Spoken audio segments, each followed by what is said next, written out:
हम लोग आम आदमी पार्टी की तरफ से आज हमारी एक टीम इलेक्शन कमीशन से मिली। हम लोग इलेक्शन कमीशन के आभारी हैं कि उन्होंने शॉर्ट नोटिस पे हमें मिलने का समय दिया।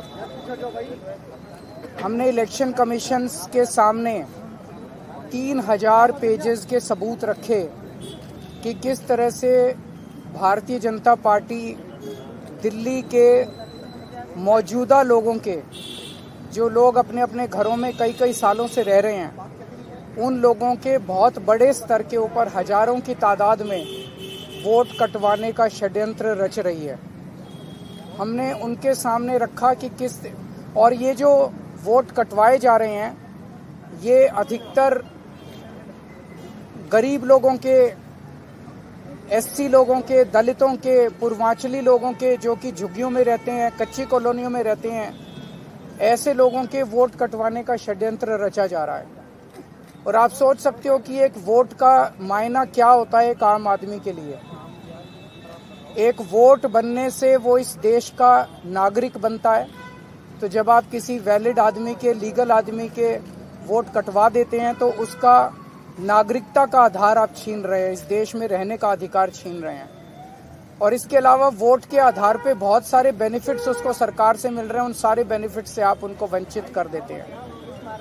हमने आज चुनाव आयोग के सामने रखा कि कैसे शाहदरा में बीजेपी के एक पदाधिकारी ने चोरी छिपे 11,008 वोटर्स की लिस्ट कटवाने के लिए चुनाव आयोग को दी और चुनाव आयोग ने चोरी छिपे इसके ऊपर काम करना चालू कर दिया। हमने उनके सामने रखा कि किस तरह से कई विधानसभाओं में, जनकपुरी में 24 बीजेपी के कार्यकर्ताओं ने 4,874 वोट काटने के लिए आवेदन किया है। तुगलकाबाद में 15 बीजेपी के वर्कर्स ने 2,435 वोट काटने के लिए आवेदन किया है।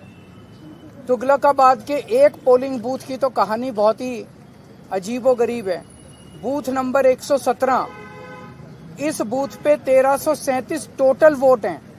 उन 1337 में से 554 वोट काटने के लिए 2 लोगों ने अप्लाई किया। 554 वोट, यानी कि एक ही बूथ के 40% वोट काटने के लिए आवेदन किया इन लोगों ने। पालम में 9 बीजेपी के कार्यकर्ताओं ने 1641 वोट काटने का आवेदन किया है। राजौरी गार्डन में 6 बीजेपी के कार्यकर्ताओं ने 571 वोट काटने का आवेदन किया है।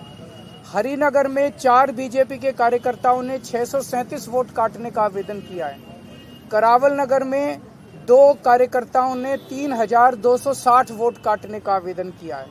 मुस्तफाबाद में एक ही व्यक्ति ने 534 वोट काटने का आवेदन किया है। हमारी मांग थी कि ये मास डिलीशन बंद किया जाए। अभी समरी रिवीजन चुनाव आयोग ने किया है, मास डिलीशन बंद किया जाए और जिन जिन लोगों ने इस किस्म के आवेदन किए हैं उनके खिलाफ FIR दर्ज की जाए। चुनाव आयोग ने मोटे मोटे तौर पे 3-4 हमें आश्वासन दिए। एक तो ये कि कोई मास डिलीशन अब चुनाव के पहले नहीं किया जाएगा। दूसरा ये कि अगर कोई भी डिलीशन किया जाता है तो वो लिस्टों के आधार पर नहीं किया जाएगा। किसी को भी अगर डिलीशन कराना है तो उसे फॉर्म 7 भरना पड़ेगा, उसी के आधार पर डिलीशन होगा।